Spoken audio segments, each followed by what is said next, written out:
Mon invité a une preuve absolue que tous les croyants peuvent prophétiser. Et cela signifie vous. À tout de suite.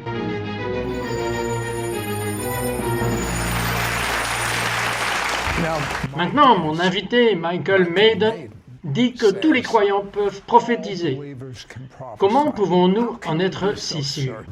Tout d'abord, toute la Bible le dit. Dans 1 Corinthiens 14, il est dit que tous peuvent prophétiser et Joël a prophétisé. L'Esprit Saint a été déversé sur les fils et filles et les vieillards et les jeunes hommes, tout le monde. Chaque génération peut prophétiser. Cela fait partie des grands dons de Dieu pour nous par l'Esprit Saint. Bien, quelle est votre expérience lorsque vous enseignez des gens qui n'ont jamais entendu de telles choses? Comme, donnez-moi un exemple quand vous enseignez en ce qui concerne le pourcentage de personnes qui commencent à prophétiser. Vous savez que le livre de 1 Corinthiens 14 dit de rechercher l'amour et de désirer les dons spirituels et surtout le don de prophétie. Alors j'enseigne là-dessus. Et puis, nous avons des gens qui prient pour chacun, et j'ai fait cela dans le monde tant de fois que 85 à 90% des personnes ont eu l'impression d'avoir entendu Dieu et de donner une prophétie à quelqu'un. Et il y a tellement de joie que la pièce éclate avec satisfaction et joie quand les gens entendent Dieu. Jésus dit cela dans Jean 10. « Mes moutons connaissent ma voix, entendent ma voix, et donc les gens trouvent tellement de joie et vraiment sont tellement excités quand ils connaissent le Saint-Esprit leur parlant. » Maintenant, quand les gens disent encore « j'ai fait ce que vous avez dit, mais je n'entends rien », quel est généralement le problème? Chaque chrétien a entendu la voix de Dieu, probablement chaque personne. Quand nous disons que nous n'avons pas entendu la voix de Dieu, c'est parce qu'il y a un autre bruit. Il y a du statique, comme vous l'avez dit, dans nos cœurs. Nous devons nous calmer, nous devons apporter la paix. Et donc, quand nous sommes en paix, nous sommes mieux capables d'entendre la voix de Dieu. Et c'est important pour nous d'arriver à cet endroit de paix, parce que c'est là que nous pouvons ressentir et être conduits par l'Esprit et entendre la douce petite voix de l'Esprit Saint. Donc Dieu parle. Parfois, les gens sont tellement dans le trouble ou l'anxiété, ou dans la douleur, ou la confusion. Ils ne peuvent tout simplement pas entendre cette petite voix. Bien, Michael, lorsque je vous regarde maintenant, vous avez très bien réussi, mais il y a quelque temps, vous avez été diagnostiqué cliniquement déprimé. Quelle était la taille de votre église à ce moment-là? Manically and clinically depressed. How large was your church at that time? Nous avions une église de 4000 personnes en 1995 et j'étais juste jeune, j'avais 37 ans et notre trésorier, un homme d'affaires local, nous avions notre compte chez lui et il a détourné 20 millions de dollars pendant que nous construisions notre bâtiment. Nous construisions un auditorium de 5000 places. Nous étions donc en première page des journaux 10 fois. Les titres disaient que j'avais 6 procès, 15 avocats simultanés. Notre église de la Trinité est passée de 4000 à 150 personnes. Je suis devenu sérieusement suicidaire et déprimé.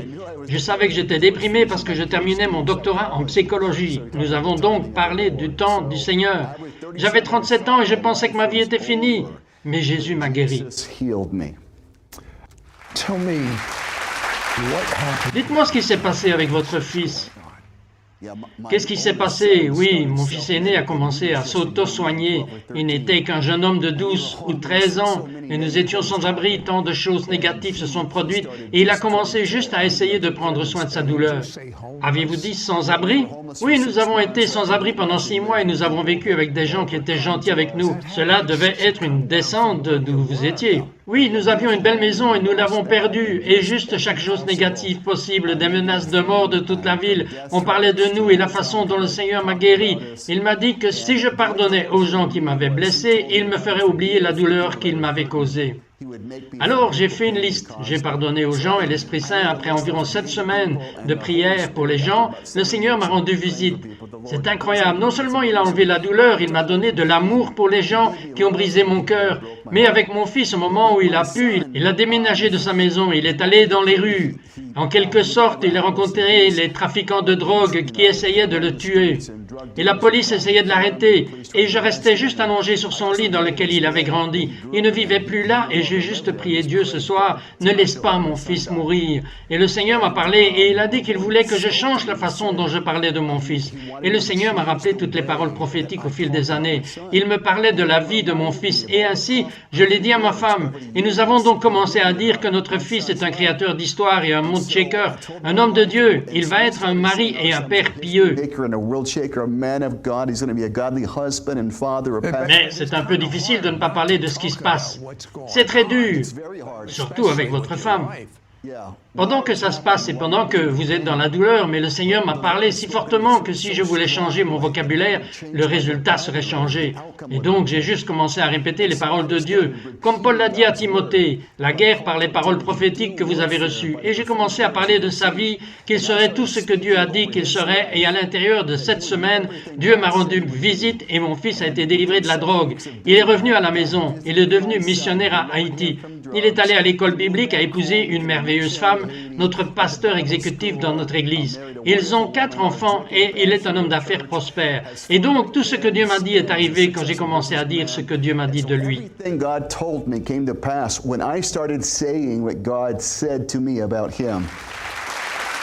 C'est absolument, je veux dire, vous entendre enseigner cela, mais le vivre pour moi, à quel point ce que je vous entends dire est si important. Nos paroles font une différence. Maintenant, là-bas, il y a beaucoup de choses qui bloquent le prophétique pendant que vous enseignez. Dites-moi quelques-uns des mensonges auxquels nous croyons. Oui, la plupart des gens croient qu'ils ne peuvent pas entendre Dieu. Et donc, nous devons nous mettre à l'écart parce que nous, tous chrétiens, Jésus a dit 7 fois dans les évangiles et les 7 temps dans l'Apocalypse, celui qui a des oreilles pour entendre, laissez-le entendre. Et ainsi, chaque chrétien a la capacité d'entendre. Et nous devons donc le revendiquer et nous y mettre. Et comme la Bible le dit, convoitez sincèrement. Comment avez-vous inséré votre don? Je suis curieux. Quel âge aviez-vous? J'étais juste un adolescent. À la fin de mon adolescence, et je lisais, cite, quand Jésus a dit en Jean 16 que l'Esprit Saint nous montrerait les choses à venir, et c'est comme si ça sautait de la page. Et c'était juste marqué sur mon cœur, et j'ai pensé, pourquoi le Seigneur ne me montre-t-il pas les choses à venir? Et j'ai jeûné, et j'ai prié, et je me suis enfoncé dedans. Et je l'ai vraiment désiré, comme la Bible dit, désiré avec passion et feu. Et l'Esprit Saint a commencé à me parler sur les gens et les lieux, et ça a été il y a 40 ans, et cela n'a pas arrêté de me parler. Alors, Dieu aime couler à travers nous dans la prophétie et les paroles de connaissance et tous les dons. Oui, j'ai regardé où vous travaillez lors d'une réunion de prière l'autre jour, et quand vous m'avez dit « Je peux prophétiser sur chaque membre de votre personnel si vous le souhaitez », mais vos prophéties n'étaient pas des prophéties de biscuits de fortune, vous savez, qu'on pourrait appliquer à tout le monde. Vous êtes très précis avec les gens, et je le savais parce que je connais leur vie, mais je veux dire l'un après l'autre si spécifique. Est-ce possible pour nous tous?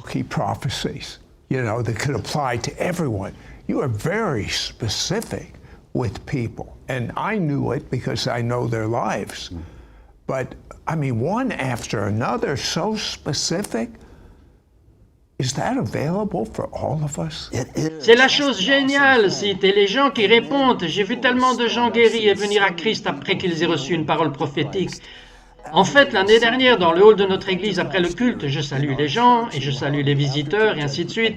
L'année dernière, je viens de dire comme une parole de connaissance ou parole prophétique à ces visiteurs qui n'ont pas été enregistrés. Et chaque fois, j'ai vu des gens tomber à genoux et commencer à pleurer et dire « Comment pourriez-vous savoir que j'ai besoin de connaître le Dieu dont vous parlez ?» Et les gens sont nés de nouveau après avoir reçu une parole prophétique dont la Bible parle, que lorsque des étrangers ou les inconnus entrent et les secrets de leur cœur sont connus, ils diront que ton Dieu est Dieu.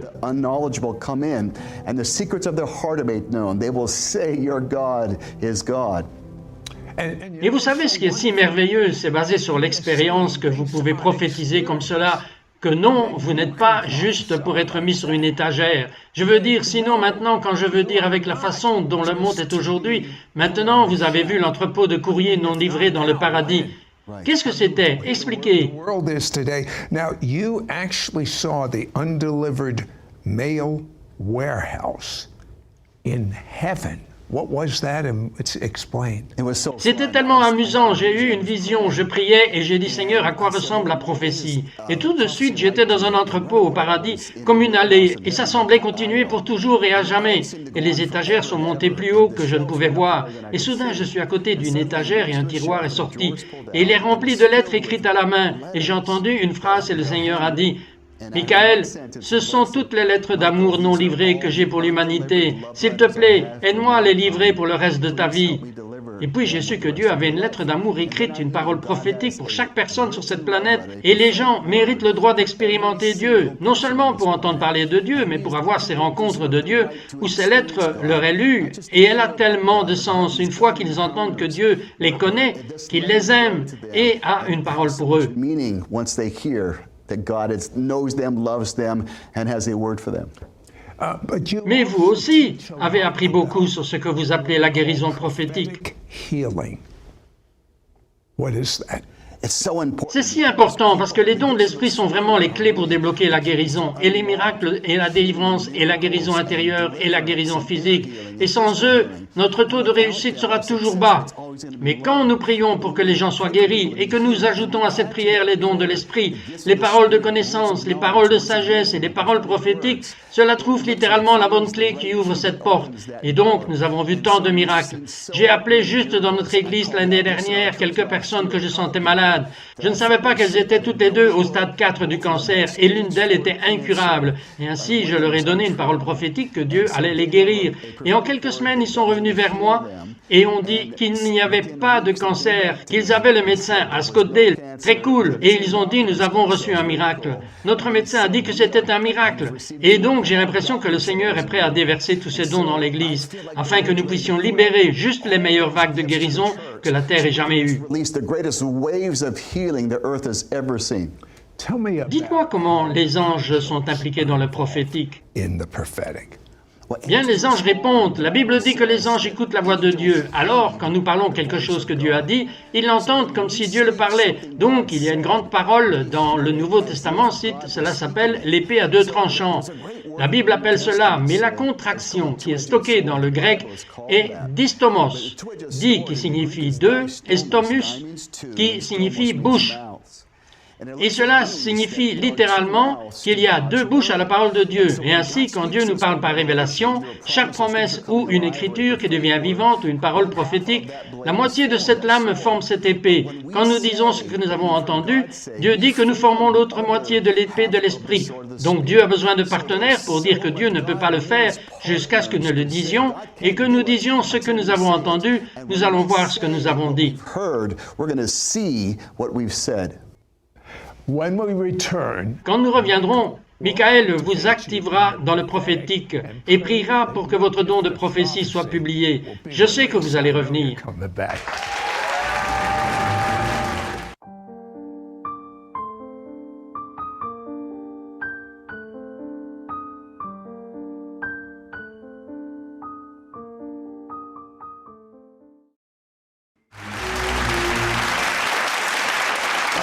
Michael, ça change la vie de quelqu'un quand vous entendez de Dieu et que vous leur dites « Parlez-moi de la mère qui est allée à votre église dont le fils était en Afrique, qui était en fait dans un asile de fous. Qu'est-ce qui s'est passé? That was actually in an insane asylum. What happened? Rose est une de nos pasteurs de sensibilisation et elle est une immigrante d'Afrique et elle est venue vers moi en larmes un dimanche. Son fils avait perdu la tête. Les médecins de cette région l'avaient isolé. Il était un très important homme d'affaires. Il l'avait enfermé, il ne pouvait même pas parler, il était si dissociatif et donc il est littéralement diagnostiqué comme fou. Et donc moi dans ce parking de notre église, j'ai commencé à prophétiser et à ce moment-là, nous avons commencé à dire la parole de Dieu, psaume 107, verset 20, qui dit qu'il a envoyé sa parole et les a guéris et les a délivrés de la destruction. Alors nous avons prié pour son fils juste pour quelques instants et puis je suis parti faire les services et ensuite le dimanche suivant, Rose s'est précipitée sur le parking. Elle a dit « Pasteur, mon fils est délivré !» Il m'a appelé le lendemain et quand elle lui a demandé, quand il est revenu dans son esprit correct qui était parti pendant quelques années, c'était le moment exact où nous étions en train de prier dans le parking. Et il a dit que la gloire de Dieu est venue dans sa chambre et c'était comme des chaînes qui tombaient de son corps, de son esprit, de son âme. Il s'est levé, a frappé à la porte et a dit « Je vais bien maintenant, tout va bien maintenant » et ils l'ont laissé partir parce qu'ils ont vu sa vie se transformer. I'm okay now. Everything is okay now. And they let him go because they saw his life transformed. Oh, tell me this time you're on an airplane. Je vais vous dire que cette fois vous êtes dans un avion et il y a un juif aux cheveux longs multimillionnaire assis à côté de vous. Next to you. C'est une belle histoire. Je me dirigeais vers Seattle depuis Phoenix et sur le chemin, j'en avais marre de dormir et il y a une personne à côté de moi. Je pense qu'il volait des compagnies aériennes du Sud-Ouest et il avait les cheveux longs et un jean sacré. Avant que les jeans sacrés ne soient à la fin, il portait des jeans et des sandales sacrées dans un avion et donc je suis en train de trouver que c'est un peu objectible. De toute façon, dès que je ferme mes yeux, Dieu commence à me parler de lui. Et le Seigneur dit les choses qui étaient assez différentes de mon avis. Et le Seigneur me dit de lui dire qu'il va faire de lui un multimillionnaire dans les 90 jours. Dis-lui que je suis son Messie. Et donc j'avais fait ces jugements superficiels par son apparence. Et voici ce qu'il me dit. Qu'il est un avocat diplômé de Harvard, qui venait d'être nommé président de la plus grande maison de disques dans le monde. Et il venait de signer avec le plus gros groupe de rock dans le monde. Il venait juste de signer un contrat. Il a dit, dans les 90 jours, ce que vous avez dit s'accomplira. Je serai multimillionnaire parce que j'ai signé avec eux. Et puis il m'a dit qu'il était juif. Et alors que nous atterrissons à Seattle, il ouvre son cœur pour recevoir son Messie. C'était un beau moment qui ne serait pas arrivé sans une rencontre prophétique qu'il a eue avec Dieu. It was a beautiful moment that would not have happened without a prophetic encounter that he had with God.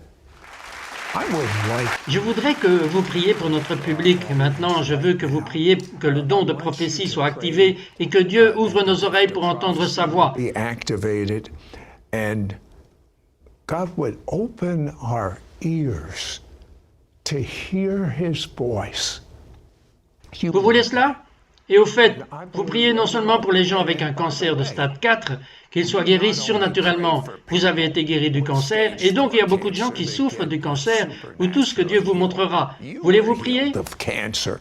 And so there are a lot of people suffering with cancer or whatever God shows you. Would you pray? Yes, the Lord healed. Oui, le Seigneur m'a guéri du cancer et quand il m'a diagnostiqué du cancer, le Seigneur, un mois avant cela, m'avait fait une promesse du psaume 118, verset 17, qui dit « Tu ne mourras pas, mais tu vivras » et déclarer les œuvres du Seigneur « Tu ne mourras pas ». Et quand le médecin m'a dit que j'avais un cancer incurable, ma première réponse était que je ne mourrais pas, mais je vivrais.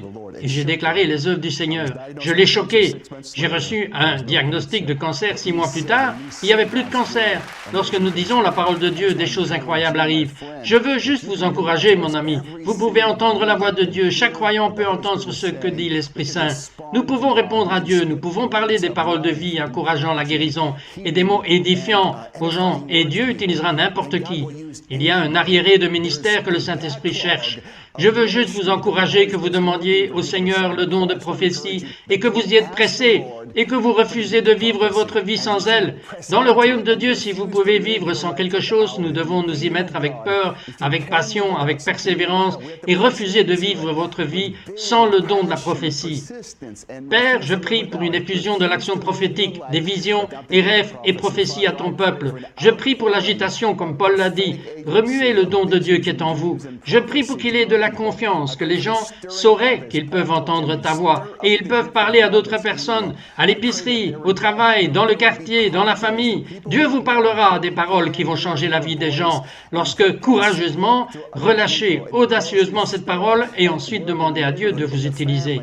Il vous utilisera, mon ami. Il n'y a pas de secret, non, pas de difficulté, sauf que nous pressons Dieu, poursuivons avec passion le don de prophétie et le flux prophétique du ciel commencera à faire partie de votre vie de croyant. There's no secret to it. There's no difficulty to it except that we press into God, pursue with passion the gift of prophecy, and the prophetic flow of heaven will start being a part of your life as a believer. Je sais que vous prierez pour la guérison maintenant. Le flux de guérison sort d'ici. Allez-y. Amen. Père, je déclare au nom puissant de Jésus que le cancer doit laisser chaque personne juste comme tu m'as guéri, Père, du cancer. Je réprimande au nom de Jésus l'esprit de cancer. Je réprimande la mort prématurée. La malédiction qui est dans votre famille de gens qui meurent tôt est brisée. Au nom de Jésus-Christ, je déclare que toute personne qui souffre de dépression, anxiété, peur ou tout autre trouble mental, je déclare au nom de Jésus la même chose. Jésus qui a guéri mon esprit va guérir le vôtre. le même Dieu qui nous a guéris. Et donc, Père, je prie pour tous ceux qui souffrent dans leurs os ou leurs muscles, leurs nerfs, dans n'importe quelle partie du corps. Nous libérons sous le nom de Yeshua, Yahmashiach, Jésus, le Jésus-Christ, le pouvoir de guérir maintenant. Merci, Esprit Saint, pour effectuer des chirurgies en ce moment. Je veux dire ceci, que Dieu annule un tas de chirurgies en ce moment. Les personnes qui doivent subir une procédure de chirurgie, vous allez être guéris. Vous n'en avez plus besoin. Dieu va vous aider. En ce moment, il y a des gens avec des blessures de dos sérieux qui vont se lever et ne vont plus sentir de douleur de votre cou à votre dos. Les personnes qui ont reçu un diagnostic de maladie incurable comme j'avais sont guéries en ce moment dans le puissant nom de Jésus-Christ. Et vous savez que c'est juste une toute petite chose par rapport aux choses principales pour lesquelles Michael a juste prié.